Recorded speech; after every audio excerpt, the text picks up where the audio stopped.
Ian e Matheus. Eles querem se tornar profissionais dos esportes eletrônicos. Quando perguntamos sobre quem são seus ídolos, eles respondem: Nobru e Serol. Os nomes são desconhecidos do grande público, mas no cenário do Free Fire são os favoritos dos jogadores. A Central Única das Favelas do Rio tem feito o trabalho de aproximar a garotada dos esportes. Eles viram que nisso há uma profissão também, que sai campeões e é um meio deles também até mesmo ganhar dinheiro, porque não é qualquer um que tem a oportunidade. E hoje a CUFA tem feito isso, trazendo esses jovens para o meio da sociedade, para competir, para buscar o melhor para eles, né? Então isso aí é um meio que os nossos jovens têm amado. No Free Fire, até 50 jogadores saltam de paraquedas em uma ilha em busca de armas e artefatos para eliminar os demais jogadores. Para jogar, basta um celular com conexão à internet. Que é a mesma coisa que procurar no futebol. Surge peneiras, surge oportunidades para jogar nos times, é só abraçar. Começando do pequeno, a gente vai evoluir. Para os pais dos atletas, o início é de desconfiança, mas eles também acabam sendo conquistados pelas escolhas dos filhos. Eu tento manter ele sempre dentro de casa. Se isso ajuda ele, evolui ele, para mim é ótimo, porque a rua lá fora ensina coisas que não deve. E que se tiver a mente fraca, cai. E para ser um jogador profissional, é preciso se dedicar. O mercado exige grandes atletas. Quando se trata do atleta profissional, eu acho que realmente você precisa se destacar nos rankings dos jogos, que é o jeito de você ficar conhecido. E aí, em cima disso, os times vão te fazer propostas e você vai começar a se tornar um atleta. Mas, eu falei, não se limitem realmente a ser só um atleta. Tem infinitas profissões que se encaixam aí para todos os gostos e todos os tipos de perfis. E neste meio tão alucinante, existe espaço para todos. E por isso, faculdades estão apostando em cursos para formar profissionais aptos para todas as esferas dos esportes. Como o mercado de jogos digitais está crescendo cada vez mais, você tem mais empresas atuando no Brasil, você acaba tendo uma demanda maior por profissionais e por isso você tem um crescimento nos cursos também. Então existem mais ou menos dois segmentos de cursos, tem os cursos tecnólogos que estão focados muito mais na parte de programação, não que eles não entendam do resto, porque você precisa ter o contexto inteiro, e os cursos de design, de bacharelado, que ainda são escassos, né? Tem espaço no mercado para outros cursos. Os cursos de design, eles são maiores, por quê? Porque eles abrangem toda a parte do game, não só a concepção, desenvolvimento, animação, mas também o pensar no game como um produto que vai ter um mercado lá na frente, né? Até como é que você vai vender esses jogos futuramente. Então, basicamente, esses cursos começaram a ser criados a partir de 2003, 2005. Esses cursos, eles pensam desde ensinar o jogador. Marcos explica como começa o processo de profissionalização no setor de games. Desde 2003, eles tentam fazer com que o aluno ele aprenda o que é um jogo. Então você começa muitas vezes por um jogo de tabuleiro. Né? Por quê? Para ele entender a mecânica, para ele entender os objetivos. Porque o jogo digital é uma mídia. Né? O jogo físico também é um jogo.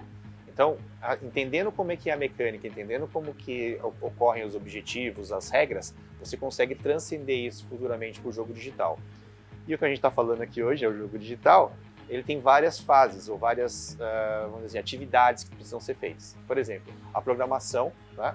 Você teve uma evolução, as programações eram mesmo básicas que eram utilizadas em outros softwares. Hoje você já tem ferramentas específicas como Unity ou como Unreal, que já vem com uma estrutura para que quem vai desenvolver já não saia do zero. Você tem toda a parte de animação, né? Você vai animar os personagens, você tem a parte de criação de personagens, criação de cenários, como é que você integra tudo isso. Né? Tem a parte de design de som, que você vai fazer uma música para um jogo, você vai fazer os sons que cada personagem vai fazer. Né? Então, tudo isso é integrado no final. Né? Então, no final, o designer de game, ele tem que pensar como é que todas essas coisas vão acontecer, para que cada uma das áreas vão desenvolvendo e no final isso se integre tudo num produto, né, que seja coerente, que seja fácil da pessoa entender, não necessariamente fácil de jogar, né? Porque existem jogadores ou mercados que demandam jogos mais difíceis, né? Mas aí você acaba caindo para vários gêneros também, vários gostos. E é assim que o produto é feito, né? E os design de games eles pensam em trabalhar todas essas etapas. Yang tem 22 anos e é jogadora. Ela decidiu se aprofundar ainda mais nesse mundo e hoje atua nos bastidores do jogo. Eu acredito que meu objetivo principal sempre foi entrar na área de games, entrar na área de animação. Então, essa transição que eu estou fazendo agora para a área de design é um momento onde eu quero procurar novas oportunidades, principalmente experiência, antes de migrar para uma área que eu quero tanto. Então, é um momento temporário, eu acho que é necessário para toda a carreira.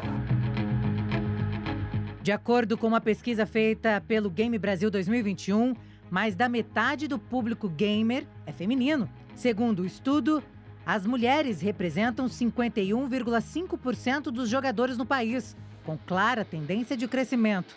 A jovem conta como veio o gosto pelos esportes eletrônicos. Necessariamente jogar, eu creio, desde os 5 anos, quando sua irmã chegava com Game Boy, assim, e fala, nossa, eu tenho Mario aqui, você quer jogar? Super, assim, desde pequena eu sempre gostei muito de jogar. Aí, por um certo período, comecei a focar muito nos estudos, eu saí um pouco. Só que eu tinha vários amigos da escola que me voltaram assim e falaram, não, mas você não quer jogar LOL com a gente? Eu falei, vamos tentar, né? Não parece difícil. Então eu comecei a jogar LOL e acho que tem uns 6, 7 anos que eu tô jogando LOL. Fazer parte desta comunidade é fazer parte de um caminho de muito desenvolvimento. Yang se reuniu no Cinemark com mais apaixonados para assistir à final de uma competição. Foi uma competição eletrizante, recheada de jogadas incríveis. O evento aconteceu em São Francisco, nos Estados Unidos. Estamos todos aqui por o mesmo motivo, poder assistir o esportes alcançando o mundo em lugares diferentes, mesmo não sendo apresentado ao vivo aqui. Então, poder estar acompanhando isso de perto, essa evolução dos e-games aqui, assim, no geral, é uma sensação totalmente magnífica, assim, de poder conseguir ver, é orgulhoso, assim, a sensação de orgulho de poder estar podendo acompanhar essa ascensão. Ian fala que gostaria de estar no estádio, mas a opção de vir ao cinema é a melhor saída para não perder nenhum lance. Pessoalmente, tem, claro, aquela coisa. É o exemplo da final. Muita gente, 90% do estádio torcendo para a PEN e outros 10% para a Loud. Então, tipo, foi uma experiência muito boa. A gritaria, todo mundo torcendo com força. Os momentos, é uma coisa muito especial. Agora, eu não sei se no cinema vai poder gritar assim, né? Ele já teve a oportunidade de acompanhar de perto uma final. A primeira vez no cinema, mas pessoalmente eu assisti a final do segundo split do CBLOL. Foi uma experiência muito boa. O que se vê por aqui são pessoas que literalmente vivem os jogos eletrônicos. Sim, eu jogo Genshin desde que lançou, né, uns 2 anos ou mais atrás. E como gamer, eu me identifico desde pequenininha. Tamires tem pelo corpo personagens que marcam sua vida nos jogos eletrônicos. Sim, por amor, eu tenho uma Eloy de Horizon aqui no braço, que inclusive a Eloy também foi uma das personagens que estão inseridas aí no universo de Genshin Impact. E por gostar muito da personagem, por gostar muito da história desse game e por gostar muito de Genshin.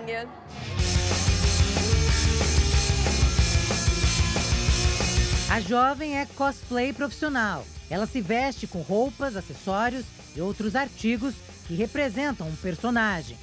Esta atividade se originou nos Estados Unidos, em 1970, quando uma determinada convenção promoveu a entrada de graça de pessoas fantasiadas de super-heróis.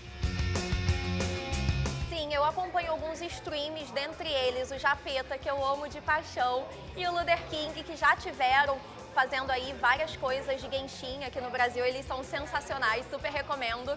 E tem alguns canais assim que sempre dá algumas dicas de como buildar os personagens. Então, além de jogar, eu também consumo muito esse conteúdo. E, cara, tá sendo incrível ter um campeonato universitário com gente da minha idade, gente que veio de todos os estados aí do Brasil, que estão competindo. montando equipe, sabe? Eu acho que hoje é o start para estar nascendo grandes equipes aqui, sabe?